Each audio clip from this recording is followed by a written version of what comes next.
US President Donald Trump announced his plans to end the ongoing Russia-Ukraine war. He first dialed Putin and then Zelensky, to whom he gave his phone number apparently. But in Trump 2.0, both sides have to offer something to the Americans to negotiate a deal. 3 years after the war, Russian forces still hold almost 1/5 of the Ukrainian territory, and the battle of attrition, as per Trump's claims, may end within a week. But before we decode Trump's plan, a quick summary of the war.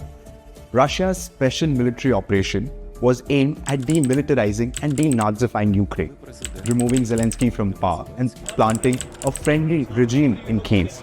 On February 24, 2022, Russian troops marched into Ukraine and the war began. Putin expected to take control of the country within 10 days. But as the war enters the fourth year, billions of dollars have been spent on arms and ammunition, millions have been displaced, and thousands have died on either side of the border. A report from the Kiel Institute says that over 260 billion euros of military and financial aid have been given to Ukraine, with Europe taking the lead. However, as the war drags on, funding Ukraine is becoming a burden on the exchequer. And unfortunately, Ukraine doesn't have much to leverage its position. After spending billions of dollars in aid, Ukraine managed to make incursions into Russia's Kursk.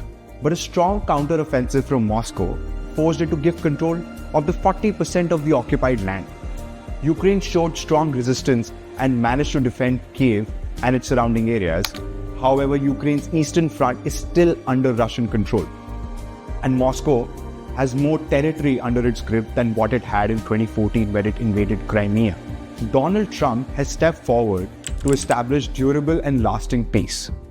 But his bigger objective is to get something out of Ukraine for all the wartime aid his predecessor, Joe Biden, gave to Kiev.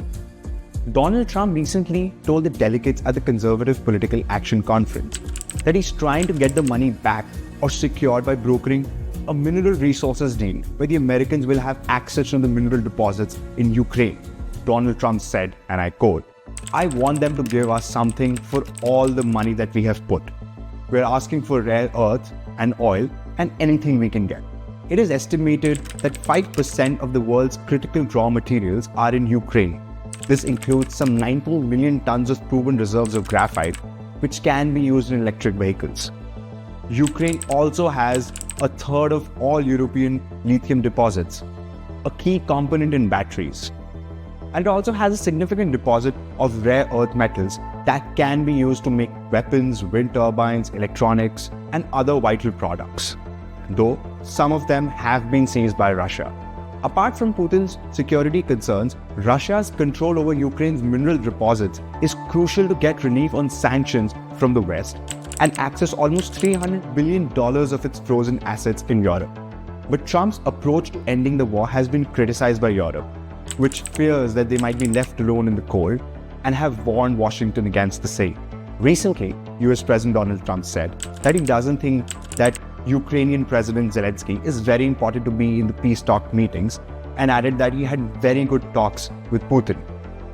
The US President said, "The Ukrainians don't have any cards, but they play tough," and he went on to call Zelensky a dictator and claimed that it was Kiev that started the war. A few days later, he went on to say that Putin and Zelensky have to get together to end the war. Zelensky has offered to resign in exchange of Ukraine joining NATO, with a hope to get security guarantees from US and Europe, and to ensure that Russia doesn't invade again.